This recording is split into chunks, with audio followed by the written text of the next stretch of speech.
Okay, let's continue example 1.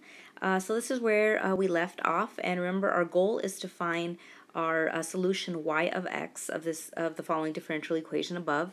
And here we have a nice integral, and we can definitely integrate this function, or you have an exponential function, and I want you to, in order to integrate that function, I want you to recall that the integral, right, from calculus of e to the kx, right, where k is a constant, dx, the integral is e to the k x, and you're going to divide it by k, right, or multiplying by 1 over k with our constant. So this is what I'm going to use in order to integrate this. So let's go ahead and I'm just going to rewrite my e to the negative x times y of x. And if I integrate that, I get, let's see, it's right, parentheses, so times the quantity e to the negative 4/3 x, right? That's just the line, the slope is negative 4/3. I'm going to divide it by k. So, well, if I divide by k, I'm really multiplying by the reciprocal. So, I mean, I'm really multiplying by negative 3/4. And then, of course, I have my constant c. Okay, so let's proceed. Let's go ahead and I'm going to rewrite the left-hand side. And I'm just going to go ahead and distribute this factor with this factor. So I have negative 33 over 32 e to the negative 4/3 x.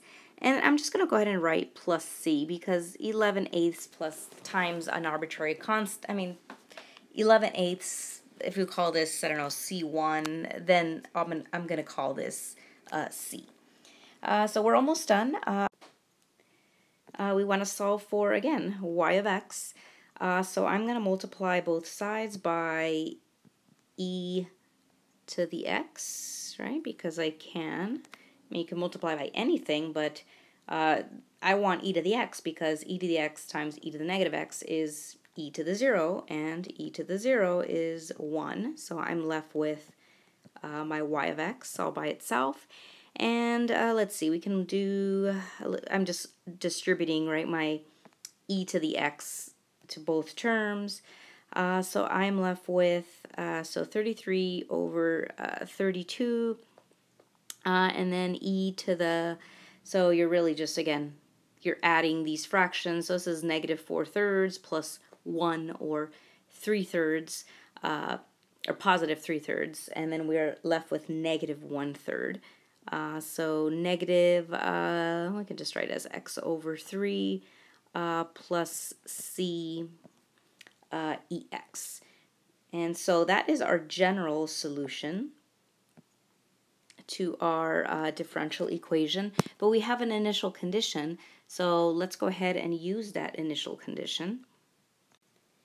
So our initial condition was, I'm going to make this a little bit smaller, and I think my battery is dying on my iPad because I'm unable to make this small. Okay. Well, this is our initial condition. The nice thing is this problem is, it's actually in your book. It is example 1 in your book.